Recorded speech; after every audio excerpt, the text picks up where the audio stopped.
જય શ્રી કૃષ્ણ મિત્રો. તો આપણે આગળ બુક છે એમકોમ સેમ 4ની. તો બુકનું નામ છે વ્યવસ્થાતંત્રીય વર્તણૂક એટલે કે ઓર્ગેનાઇઝેશનલ બિહેવિયર.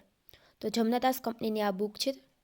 તો આ બુકમાં તમારે થિયરી જ પૂછાશે, 4 પ્રશ્ન થિયરીના હશે ને આ બુકનો સિલેબસમાં થોડોક ફેરફાર થયો છે એ આપણે જોઈ લઈએ.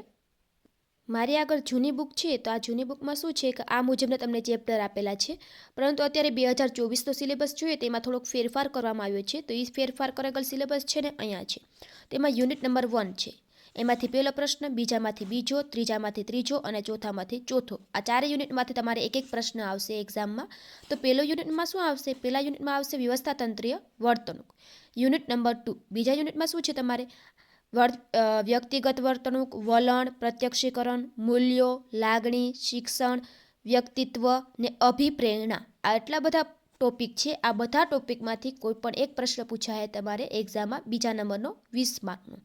હવે આવે છે યુનિટ નંબર 3, જૂથ, નેતાગીરી, અધિકાર. આ 3 હે ટોપિક. આ 3 ટોપિકમાંથી તમારે ત્રીજા નંબરનો પ્રશ્ન પૂછાય. છેલ્લો ટોપિક અને છેલ્લો પોઈન્ટ શું? ચોથું યુનિટ છે આપણે આગળ પોઝિટિવ ઓર્ગેનાઇઝેશન બિહેવિયર. કાર્ય સંતોષ, તણાવ, સંઘર્ષ એટલે કે ઝઘડા, કર્મચારીઓનું સશક્તિકરણ, કાર્ય જીવનની ગુણવત્તા. આ આટલા મુદ્દા હતા, ટોપિક હતા. આ ટોપિકમાંથી તમારે પૂછાય એક્ઝામમાં ચોથા નંબરનો પ્રશ્ન. તો આ તમારો ન્યૂ સિલેબસ છે. આના વિશે હું ડિટેલમાં વિડીયો બનાવી દઈશ, થિયરીના વિડીયો પણ બનાવીશ. ને બીજું કંઈ તમારે જોતું હોય તો મને કહેજો.